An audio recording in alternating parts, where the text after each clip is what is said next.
Welcome everyone to Watch Challenge. On each episode, we challenge ourselves to find and watch a film of a particular type and then report back the results to each other and you fine listeners. My name is Mike Wendt. And I'm Aaron Spears. This particular type of film on this episode was NC-17 films.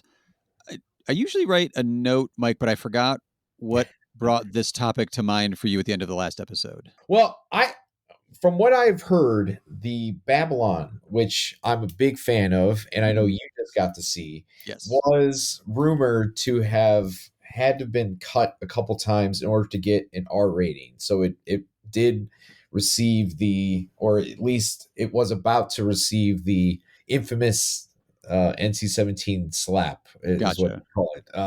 Yeah. I think they slapped with the NC-17. Yeah. But so I don't know. It was just because we had several different things weeks in a row. I thought it might be kind of good to just throw out a wild card, which is the NC-17. Wait, it was the horror one, the new Cronenberg's Kid. Oh yes, I'm sorry. Yeah, what? Infinity Pool. Yes, Infinity Pool. That's what it was. Yeah. That was another one. It was initially NC-17. Then they made some very quick edits to get the R because I believe it played at Sundance on like Sunday night, that week, and then Friday it was released in theaters, R rated. Right. But the Sundance cut was NC-17. Okay, so quick side question on that then. When you hear that something like that happens, does that make you want to wait in case the Blu-ray or home video release or streaming release is NC-17 like the original, or do you still I do want to see it in the theater, so I'll take that R rating? It's a great question because it automatically gets me intrigued if I hear that something's going to be NC-17, and I'm sure that the R-rated version is not going to be cut that much. I know sometimes it's a mere seconds of a shot. From what I've heard, like RoboCop at one time was rated X, and it all has to do with the scene where he's getting basically where he's getting shot. Right. They blow off his hand. I mean, now there's unrated cuts that you can see, but the way how it was two or 3 seconds of extra blood that was cut out that gave them the R. What the hell's the difference? I don't know. Yeah.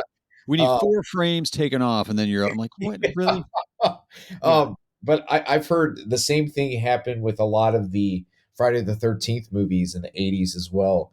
That so many of them that had to be recut and cut until they were finally given the R. Oh, I don't think I've ever heard about that one. Yeah, because a lot of times filmmakers are contractually obligated to deliver an R or a PG-13. So when you get that NC-17, it sometimes works out for the best. Sometimes it doesn't. Right.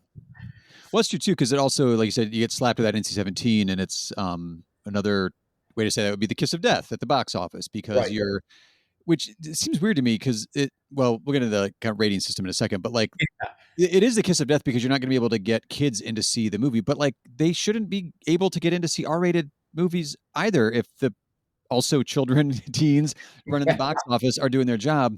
But it was also at a time, especially if you're thinking 80s and the horror slasher stuff of the 80s, the Nightmare and on Elm Street or other horror films that would have maybe gone in NC-17 once that was created, or no, that was created in the 90s, which we'll talk about in a second. But the X, whatever, the bad rating there, you also wouldn't get placement at Blockbuster or chain video stores or chain movie theaters wouldn't even play it at all. Right. So you really are well, we're limiting our audience already by doing a genre film or having too much sexual content or something. Now, on top of that, if the biggest chain of video stores in the country is going to stock your movie, well, what the hell? We can't even make it back on home video, which was a huge, huge market. Yeah. No, it's basically the first exposure that I ever had, I would say, to an NC-17, or at least till it came into my consciousness, was Showgirls. Showgirls was the first one that at least seemed to be mainstream, that it was in multiple theaters, not just one. Right. Because I used to, this is gonna make me sound even nerdier than I already am, but I I used to like cut from newspapers, when a movie would open and it would say like, say Oh like it yeah. was an ad in the newspaper. I used to cut those out, put them in a picture book. And then like if I saw the movie, I would like include the ticket. But then I'd always include the thing on the bottom where it would show like how many theaters it was opening or Yeah, something, yeah. where it used to show like it would give you the number that you can call or whatever. And I remember that one specifically had at least like a dozen theaters Yeah. under it. So I'm sure that was like a trendsetter, like or like unprecedented at the time to have something like rated that be that Yes. That commercial. wide. Yeah. Well, first of all, I did the same thing. Those old like peel the plastic up photo albums, ticket stub and newspaper ad. So you're in good company here. Yes, But absolutely. also, yeah, my first exposure I think was I wasn't able to rent it because I wasn't old enough, but I saw the sticker like it was like a sticker on the VHS for Henry and June at the Okay. local video store I was going to, Curtis Mathis at the time, little local one here. And it was basically like they put it on there saying like we're not going to rent this to you unless over 18 or whatever it was. So, like it Yeah. wasn't even the rating itself, but it was just like don't even try. So then me, of course, I'm like, oh, because it was one of those live stores where the box was in front and there was a plastic case behind it. And I Yeah. was like, well, they're not going to see the sticker on the VHS tape itself, and they didn't. So I was able to rent it anyway. Um, so that was nice, but that was in the era of like Showgirls was coming out as well, and that was like what put NC-17 like on my radar as well. I haven't watched it yet, but there's that documentary "You Don't Naomi" about like the cult of Showgirls. I'm wondering if something might be addressed in there because it was like it played it. I watched it at a Regal Cinema when I was down in Dayton at the time in film school. Showgirls, that is. So like Yeah. it did get some wide. I'm pretty sure it was Regal, but it was a chain either way. So like it was out Oh, wide. yeah. Yeah. Um, so yeah, that unfortunately that didn't like open the floodgates because we didn't get a ton of like regular NC-17 films after that. No, I Which is mean, kind of looking at like at least from our friend Wikipedia, mhm. I counted 67 total films that have been rated NC-17, and that includes some that were originally given X ratings, and then they were Yeah, rated for NC-17. So it is that super rare yeah, thing. Even in recent years, it looks like in the 2010s that there were probably about 10 films that got that, and yeah. I'm looking at like nine or 10 right here. yeah, and the Yeah, most recent was Andrew Dominic's Blonde, which I think we might have talking about on another episode, which I did not really particularly care for that movie, but hey, I give Netflix at least some credit for being willing to put an NC-17 oh, rated absolutely. service. I think that's it's a barrier breaker, basically. Let's hope so. Because okay. So this is another topic I wanted to mention too. We'll mention maybe a little bit of the history ratings or whatever in a minute. But this idea, and I keep seeing it kind of floating around either on letterbox lists or film Twitter. This idea of how Hollywood is just this sexless film industry Right. now, Yeah. and I totally agree with it. And I liked the trend. Well, I don't know if it's gonna be a trend because it seems like the overwhelming majority of people don't like Blonde, the movie. But the thing I was like, wait, but Netflix also had a surprise hit on their hands with the 365 Days, which was, I Yeah. think, a Polish production, if I remember correctly, and then two sequels that also came out. I've watched all three of them, and I actually I didn't look up. I don't know if that can't be NC-17 because they're saying that was Blonde was the first one on Netflix, or maybe the first Netflix produced Yes. NC-17, but they're very overtly sexual in nature. There's some violence to it, but it'd be rated NC-17 for sex. Yeah. Also, and those were huge. Like we mentioned before, how you even have mentioned the phrase "you've been flixed," where like it comes out on Netflix and then no one knows it's there, and then you go Yeah. back, you're like, "Oh shit, there's a Richard Linklater movie I never even heard of," and I'm paying attention, Yeah. just sitting there on Netflix. 365 days should have easily been just this thing that was like, oh, we bought this movie, put it on Netflix, there we go. But like it actually kind of blew up and had a moment because like there's grown-ups who enjoy like sex in their movies. Like Yeah. it's a legitimate thing to have in there. And then I was like, well, Hollywood's version of that would be 50 Shades of Grey. You got a trilogy there. Right. So I looked that one up, $1.3 billion at the box office for that trilogy, regardless of the quality of the Yeah. films in general. But like there's a market for it. Like Hollywood is there to make money. Like why not do this sort of movie? Also as a follow-up, 40 to 50 million dollar budgets for all of the 50 Shades movies individually, so they Yeah. didn't go, crazy with the budgets. So maybe it's one of those like there's no room for that mid-budget movie anymore in Hollywood, but like the appetite for the desire for those, explicit sexual content is clearly there, I think, with a certain amount of the audience. But Yeah. I'm not getting Marvel or Star Wars or, like, no, they're not tackling this kind of material. Yeah, no, you're absolutely right about that. The mid-size budget studio film. I think Universal is starting to kind of bring some of those back, especially this year with Cocaine Bear and like Megan. Those Okay. are, some. I think the budgets of those are like between 20 and 30 or something like that. I hope, and maybe if they do more risque stuff, I don't know. It's kind of interesting that Universal is the one that's leading the charge on that, but yeah, it's I don't know. I mean, also like my day job being a librarian, like the erotic novel, like those circulate like crazy. They're all paperbacks, and the section's right next to the anime, which is right by where I Yeah, work, and those spines are broken in. Like people are reading them. Like the stories are out there. I don't understand why they're not being filmed. Or I mean, let's just skip right to the next the other part of the industry, like the porn industry. Like it's a booming multi-billion dollar at times, depending on the years throughout history, makes more money than Hollywood does. Like it's there. So like I don't know why they don't kind of commingle a little bit better. I don't know. It's weird. yeah. No, I mean it's a billion-dollar industry. The Yeah. adult film industry, that is. It's like, yeah, Maybe Marvel studio executives are just like, well, there's porn. Who cares? We don't need sex in our movie. Get people talking. But right. yeah, I was surprised to find I like NC-17's just been there in my head as part of the rating system as like basically I think of most of like my whole adult life, and I was like, wait, I would have guessed it started like probably in the 80s at some point, but it was a rating that debuted in 1990, which I Yeah, thought was like, what? No, I was like going to the movies. Well, not like consciously going to the movies the way I do now, but like I looked forward to going to the movies with my family when I was a kid, and I was like, oh, 1990, that's pretty wild. I did find that there was even before that, when there was, X was an actual rating, the MPAA debuted all the way yeah, back in like 68, I think. But that was the one they didn't trademark for whatever reason. It was like a self applied label, which is why you got triple X in the porn industry kind of, yeah, you know, yeah, went nuts with that. I found there was a Tennessee law that up until I think it was 19, well, let's ignore the dates, but there was a Tennessee law before the implementation of NC-17 that made admitting minors to an X-rated film. So like if you or I are working at the box office and we just sold them, an X-rated ticket to Midnight Cowboy or whatever, yeah.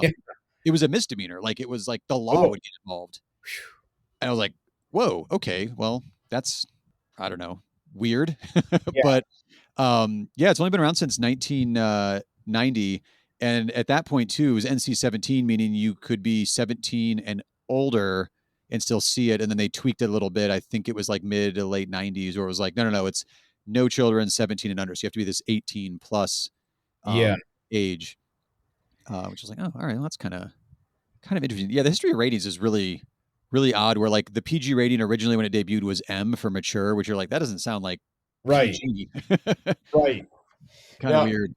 yeah, the from what I like doing a little research for this episode, it sounds like Wild at Heart was another movie that was very, very close to getting an X, which it came out in 90, and then a few months later the NC-17 was Oh, in. interesting.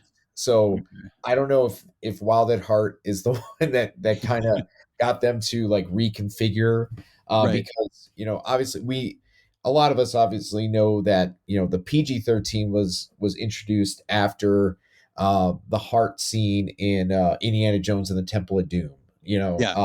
That's because it was like it wasn't going That's enough for PG. R, but Right. they still wanted families to go see it. So who knows? Maybe Wild at Heart was that Or film just that like, yeah, like the last straw kind of thing. yes. Like, okay, we need to do something about this. Yeah. Well, it's interesting too. I looking at some of the history to it when the rating system was first introduced, it was because the production code or what they call the Hayes Code had been in place since like 36, I think. And like the general societal values that would get a Hayes Code or like the original kind of censorship rating system going in 36 is not the same by the late 60s. Like that's Right. ridiculous. Like the way, I mean, picture society, American society in the 60s, like it's pretty wild and calls for change and social revolution and all that stuff. But then finally, as a filmmaker, to have like a tiered system where you could make an X-rated movie, not in a pornographic sense, but in like this is for adult audiences. Grown-ups going to the movies can go see this movie. Man, all of a sudden, like the immediate freedom to like make a movie that is not aimed at the whole family Yeah. had to have been pretty liberating. And you get like, I mean, within like a year of X debut, and you get Midnight Cowboy getting a Best Picture winner is rated Right. X, which sounds weird to this day, but all of those ones that were X, I think, have been either retroactively either rated R because, well, it actually isn't that bad. It was just a shock to the system, sort of thing, or they've been retroactively NC-17 since that rating debuted. Yeah, I kind of have to look into it because I am curious like what the public perception was like when Midnight Cowboy won. I wonder if there was a bunch of like think pieces like, oh, like we're letting smut win the, the award. But when you see that movie now, I think it's kind of relatively tame as compared to Yeah, things that come after it. sure. But hey, the fact that it was that another barrier breaking Yeah, movie, absolutely. to get that recognition, I'm sure you can find those think pieces, but I think it's also an element of this was meant for adults, so like it's not quite the pearl clutching outrage that I mean, which I'm sure was going on somewhere there, but at the same time, it was like, well, this is sort of what the system was invented for. This is why we rated it. So now don't send your children off to see a matinee of this on Saturday afternoon or whatever. But yeah, well, so I think that's a pretty good context. Should we jump into some honorable mentions? Sure, sure, You want to start us off, Mike? absolutely. So I the first NC-17 movie I did see was Showgirls.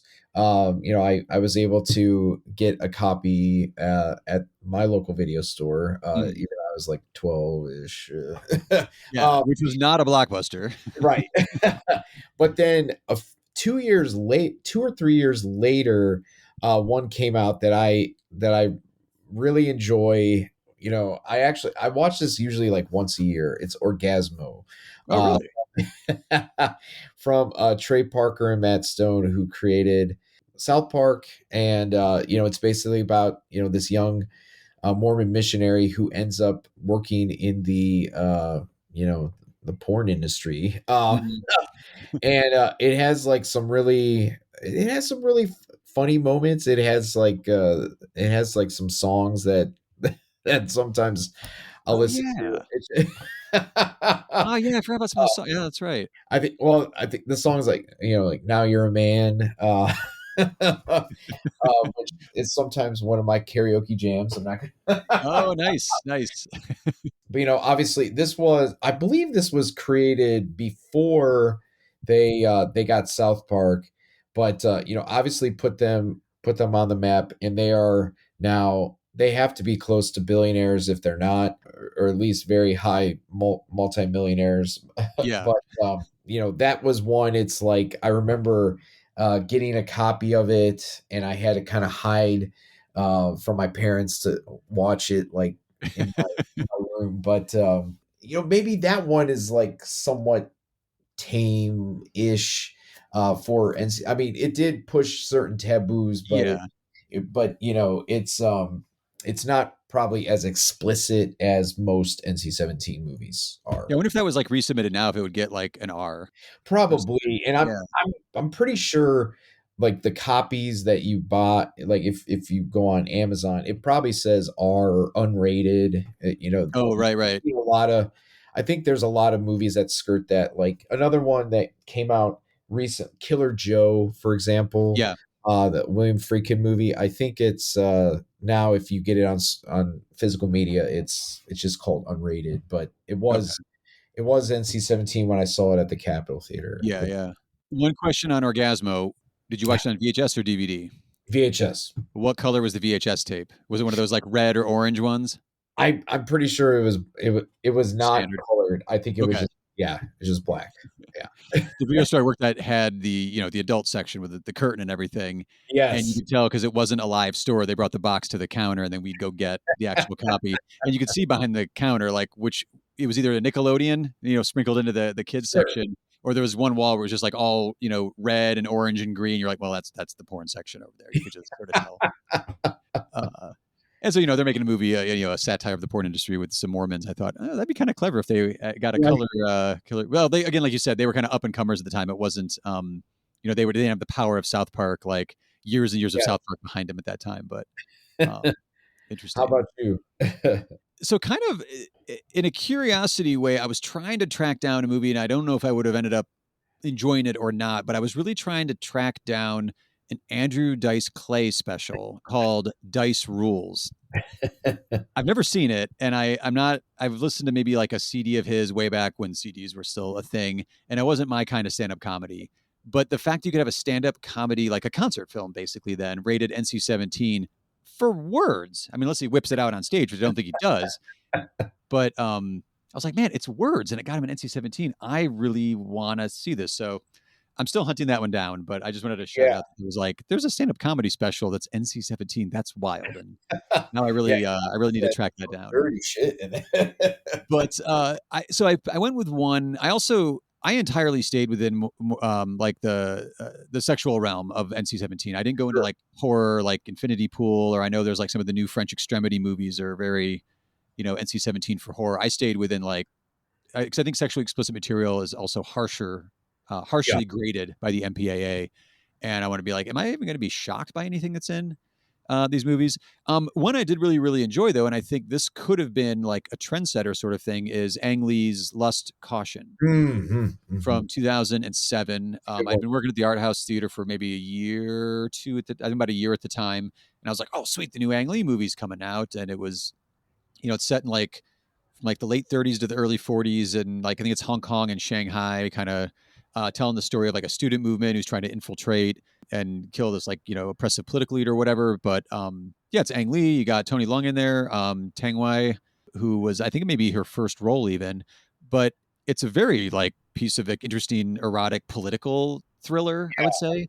Again, like 2.5 hours, Ang Lee crafts a story and creates it, and Tony Long's just being fucking cool as shit, and awesome Yeah. as he always is. But it's like highly eroticized, and it was like definitely earns its NC-17 rating. But that one's Oh, also just it's like steamy. It is a quality cinema with I guess the appropriate rating if you want to harshly judge sexuality on screen. But yeah. No, I agree. That one's great. It is yeah, it's made me blush a little oh bit. yeah. That'd be true. Oh, so like I stayed late because we were selling films. So I built the print. And I was like, well, I'm watching the Ang Lee movie. I guess I'll be leaving at 3 o'clock in the morning because it's huge. Yeah. When you would do, as a former theater worker, like you got to do walkthroughs, make sure everybody's behaving themselves. Not in that way in that movie, but just in general, like everybody's behaving. And I remember just doing walkthroughs, and there we were like, all right, who's looking uncomfortable in here? Oh, that might be a first date over there. They're shifting their seats a lot, and it was fun to see the audience reaction to that kind of material. Any other honorable mentions? Yeah. So also at the very same art house, I got to see the first film that I ever saw from Steve McQueen, which was Shame, which came out Oh in yeah, 2011. Awesome performance from Michael Fassbender. yeah, But he's basically this sex obsessed man who frequently meeting some prostitutes. yep, But he starts to form this bond with a woman, and then also his sister starts to stay with him. I don't remember a ton about it. I just remember being so engrossed with that movie at the time. I haven't really revisited it, unfortunately, since I saw it, but it immediately kind of shot towards the top of best of that year Yeah. uh, list, and it has like a very kind of moody trance that it puts you over, and Yeah. it's it's just it's one of those, like, it's a pretty unforgettable movie. I wish I'm explaining the plot a lot better, but no, it's but it was just one that at the time, I mean, because I think before that there hadn't been that many NC-17 movies for a little while. So that one, it immediately kind of grabbed my attention because it got that rating. Yeah. Uh, but then also once I started hearing all the great reviews, it was one that I immediately sought out to go see. No, I think it's a good pair with Lust Caution because like that also that's 2007. When was Shame? Like 2011, I think. okay, so yeah, a few years later. So like you have like two stellar like acknowledged because Steve McQueen had made Hunger by then. Yeah, Although I same as you, I saw Shame first, then I went and found Hunger. But yeah, you have two like world renowned directors that are like yeah, we'll just embrace this, we'll make it NC-17, and if you're old enough to go see it, you'll go see it. And yeah, yeah, I remember that one really affected me. I have a lot of like memory of like Blues and Greens because like he's very affluent. I think like New York City guy who's just got a sex yes, addiction and all like yeah, how deep and dark that could actually take you yeah. within your life as well too. Well, and I think I remember very distinctly, and I'm not even like looking at the picture right now, but the poster Yeah. is just like of a bed, like an Yep. unmade bed. Yeah. That brilliant, Yeah. Yeah. brilliant Yeah. poster. There's so many scenes that take place in Yeah. bed. Just like messy sheet or Yes, like disheveled, not messy, but you know what I right, mean. Sorry. I mean, it's about sex addiction. You got to be a little clear on right. some of these. The last honorable mention one I have, just being a big documentary fan, I was like, were there ever documentaries? Like, holy crap, I totally forgot about a couple of them that I'd seen, but the one I wanted to choose to highlight is actually Inside Deep Throat Oh yeah, from 2005, so a couple years even before Lust Caution. But it's a documentary all about the golden age of porn, or porn chic, as it could be called, like yes, when the X rating came around. That was not the invention of porn, but the popularization that came about once they started branding it as triple X and like no people know what they were going for. And then somehow it became cool within the culture. Like you can find clips on YouTube of like Barbara Walters and Walter Cronkite talking about going to see like Deep Throat in the theater. So like the original, OG, adult movie there in the late 60s, early 70s. I kind of forget when that one came out now, but you're making a documentary about the cultural impact that like porn theaters were a thing, and they were not like tons and tons of them like the normal theaters, but like it was popularized. Like adults were just like, oh, let's go see that, Behind the Green Door or the opening of Misty Beethoven. Like there's all these movies that if you look at, like they're making like millions and millions and millions of dollars at the box office. And this documentary takes a look at that era by really diving into Deep Throat as a film and kind of examining the cultural impact of it. And you can make a rated R movie about that, but at the same time, with the subject matter like that, like let's just be NC-17. Come on. yes, So it's yeah, already niche to begin with what it's doing, in a documentary for one, and then the topic for two, and then you're also slapping it with an NC-17. You're like, all right, yeah. But yeah, you weren't gonna be able to rent that at any blockbusters that was still around. I remember I rewatching it with Netflix through the mail discs, and I was like, "Is it NC-17? Okay, it's the actual one." Because why would I bother with the rated R one? yeah. So yeah, what have you got for your watch challenge, Mike? What's your pick for NC-17 films? Okay, so what I decided to do, I was going through that list, and I had to once again, cliche at this point, but opened up a criterion that I had not opened just yet. And it's one that I should have seen by now, and I'm glad that I did finally watch it. Ooh, It's okay. You could probably maybe guess what it is, I but am really not sure now. it NC-17. is John Waters' Pink Flamingos. Oh, okay. The original trailer New Line Cinema used to sell Pink Flamingos. Notice, no footage from the actual movie is ever shown. How did you happen to hear about it? From some friends who saw it and thought it was absolutely marvelous. Probably I'll be very insulted. Rex Reed told us that it's fabulous. Fantastic. It's the third time I've been to it. It's an incredible head scene for people. Oh, it's marvelous. Absolutely. Most disgusting thing I've ever seen in my whole life. Not to be believed. Absolutely outrageous. It was divine. Fabulous. That was even better than Cries and Whispers. I think it's the future of city living. He's got a couple NC-17s, I think. Yes, yeah, like a Dirty Shame, which That's the one, yeah. last film, that, or his last. I think he says he's planning to make another one, which would be great. But Pink Flamingos was originally rated X, and it was re-rated NC-17 in the early '90s. Mm-hmm. But for anybody who's never seen it, it's the basic plot. You have Divine, who plays Babs Johnson under this pseudonym and lives in this a trailer home, and considers herself she's the filthiest person alive. Yes. But then there's also this couple who are also very detestable people who are kidnapping babies, and they're also kidnapping women and impregnating them.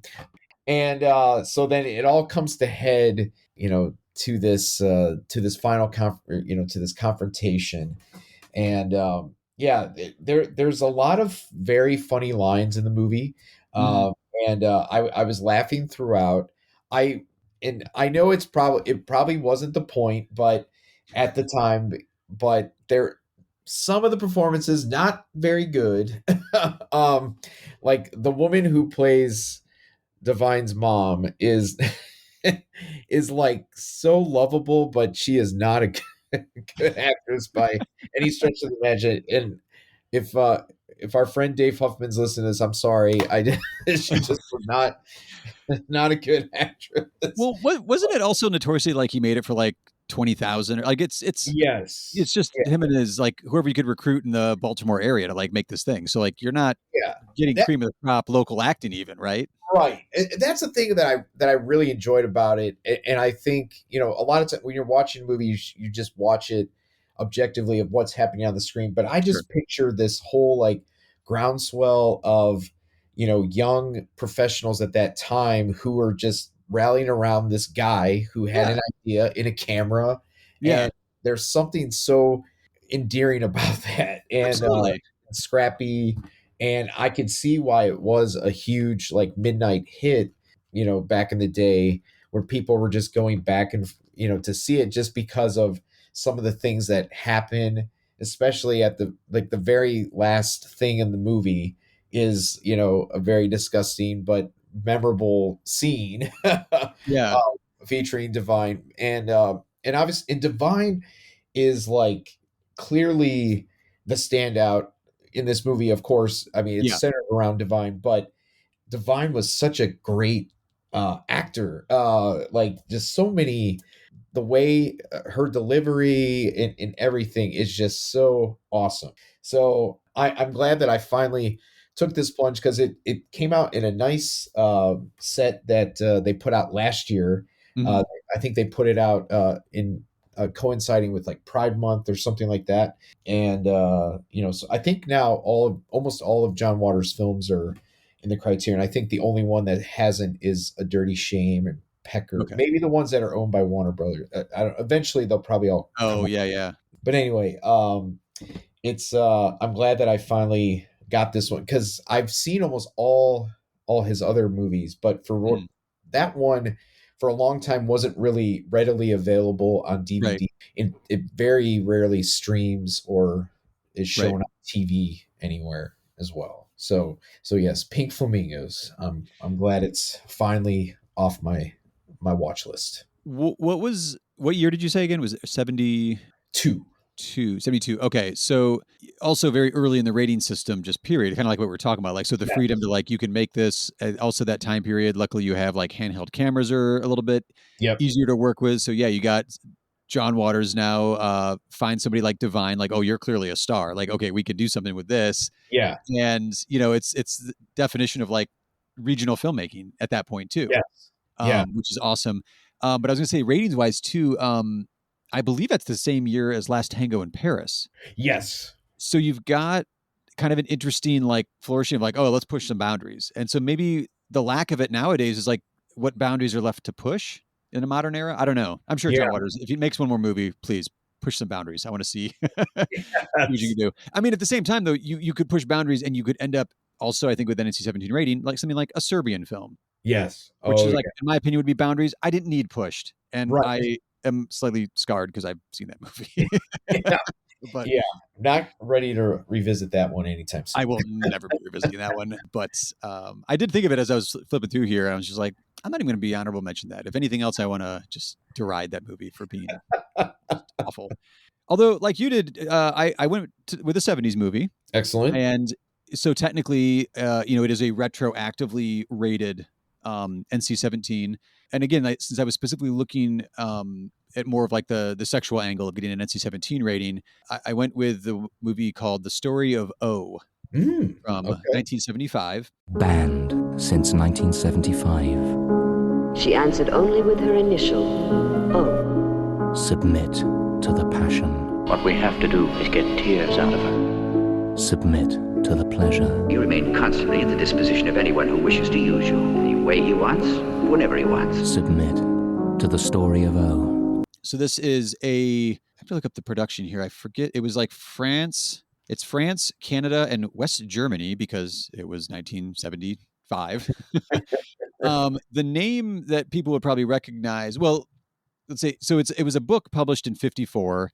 It's all about kind of sadomasochism or S&M kind of training and treatment of a young lady. The star of the movie, or the main character is O. That's all she goes by, which could be anything from orgasm to it looks like an orifice. I mean, there's all kinds of things you could do with like, it's just, O, But so it was a book in 54. It was a French book, Pauline Riget. I'm definitely mispronouncing that name. And then this director comes along. I guess a few directors were looking at trying to make it. The guy did Wages of Fear, I think at one point was like looking at trying to do it. Okay. And it ended up being this sculptor, photographer, and then filmmaker called Just Jakin. Probably mispronouncing that. He had directed Emmanuel, which became like a staple on. HBO kid here nodding his head. I remember that being a staple on like HBO, Cinemax, Emmanuel 1, 2, 3, 5, like all that. I remember even the videotapes at the video store. We had those. If you didn't want to go to the adult section, but you kind of wanted an adult movie, you'd go get the Emmanuel ones. He would also do Lady Chatterley's Lover in like early 80s, I think. But just ended up adapting The Story of O. You have Corinne Clary. Again, these are French names. I'm fucking them all up. She was a Bond girl in Moonraker and went on. I mean, she's still around. She has credits all the way up to like 2021. But this is, her debut, I believe. And then the male star is Udo Kier. Oh, okay. Yeah. Man, even when I don't even know how old he was, but this is 1975. So he's a young man. He's a striking young man. Those blue eyes are just, you can tell why he was getting parts, aside from being able to act, like piercing blue eyes. So it's basically a 3-act structure, as most, books, movies, plays are. Act 1 is her training, which is a completely like you're at the whims of, any of these men here for sexual pleasure. You don't get a say in the matter. They keep constantly checking back with her that she consents to all of this, which I thought was kind of an interesting way to kind of maybe try to not be as misogynist as it kind of comes across as being. Sure. And then Act 2 is like her living as a sub with a guy, Sir Stephen, much older gentleman from her. It's definitely very erotic at times, but I guess probably within like an S&M community, they'd be like, oh, that's how it works. There's a pleasure and pain mix. So as erotic or as intense as a scene might get, like there's a whipping or punishment or something. You're like, as a litmus test, it's not my community. These are not my people. Sure. It was not really working for me, but I was like, okay, I kind of see how this would work as it works as a story. I kind of see how some critics are like, this is very, especially in like 75, they're like, this is an anti-feminist kind of story to tell. I kind of see the argument. I don't necessarily want to spoil anything. I think by the end, the filmmakers and the creators behind it give themselves a little bit of an out, or at least a discussion point of like that they're not, sort of. But I was also thinking if it's a novel written in 1954 and it dives into like S&M and like it's about the ownership. Like she keeps saying like Sir Stephen's like like you own me, I'm yours now. It's like a woman in this case as a possession was kind of an interesting thought process to kind of think through. And I was like, well, if you wrote this in 1954, Europe itself is coming out of like, the World War II, but also like Italian fascism is right next door. France was occupied. I think there may be some interesting kind of political reads you can go into something that this story has to it. But really what I was thinking by the end of it was like, oh, this is a double feature with Eyes Wide Shut. Oh, okay. Because there's a point where she puts on a mask and goes to this like elite party, and you're like, oh, this is like how the women at that, the Eyes Wide Shut, sex party, like this is how they get trained, I guess, amongst the wealthy and the rich. And I was like, this is kind of weird, but it was pretty. I mean, it was fascinating. It's very deliberately made. Like I said, the mix is kind of. It didn't seem like it was made like, I mean, I've seen Emmanuel. I remember watching that like as a kid, like on VHS, 1 and 2, and those were more like titillating. Like it was easily a step above like a Playboy Playmate of the Year videotape or something, This one like has a plot, and they're working through some character dynamics, and it isn't all just like heterosexual activity either. Like, experiences what she may or may not think is love with another woman. But like, is that even allowed if a man owns you? Like it's interesting. I'll give it that. No, I'm like looking at some of these things. This looks kind of, I think I'm going to add that to my to my list. I mean, like that poster alone is like, woo. Oh yeah, no, the poster alone is very. I don't know if that's like the original theatrical release poster, but again, this isn't like I couldn't really find I anything about like how it did at the box office in America or anything, but it definitely it did well enough that it has survived. It's out. It's available. I think actually I ended up finding it on like Pluto TV for free. Yeah. Tons of ads, which are wildly inappropriately placed in this story, I gotta say. Yeah,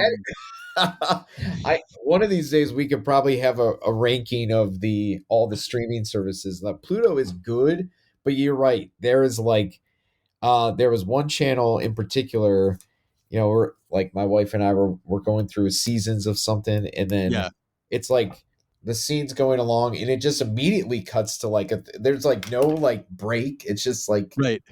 You have like the old broadcast TV art of a fade to black and then commercial is lost on some of these streaming services. Yeah, it's the same 5 ads pretty much. Yeah. Over and over. That's true, yeah. Yeah, but mild recommend, I guess, on my part. This one, if you're ready for that type of a movie, and I don't know, I see where some of the criticism comes from. I think it gives itself an out by the end an out in that you will want to discuss it. Maybe like, is that really, or what are they doing here? Like, there's some conversations to be had with it there, but yeah. So our official Watch Challenge picks for NC-17 films are Pink Flamingos from 1972 and The Story of O from 1975. Aaron, what challenge do we have in front of us for next time? So our next challenge, I think, is a topic that's pretty near and dear to both of our hearts, and that is good, bad movies. So there are definitely bad movies out there that I would not recommend. See my previous comments on a Serbian film. That like you cannot recommend to anybody. Like, it's just bad. And if I recommended it, people would not trust me anymore if I recommended anything else. We're not talking about that kind. We're talking about the good bad movies. I guess we could just say right now, I don't think either of us are going to pick The Room. But we both, but that's kind of what we're going for, I think. Yes, both to our hearts. good bad films, and I don't know. I'm gonna dive a little deep on this one because I feel like if you just Google that, the Plan 9's, The Room, and we're like, okay, well, it's Birdemic. I'm gonna dive in a little deeper here and see what we come up with. So if you have if you like to send us your picks for good bad films or suggest a topic or genre you like covered on a future show, please email us watchchallengepodcast@gmail.com or in the links in the show notes. Indeed, and until next time, folks, rate, review the show in whatever podcast app you are using, and we'll see you with the next challenge.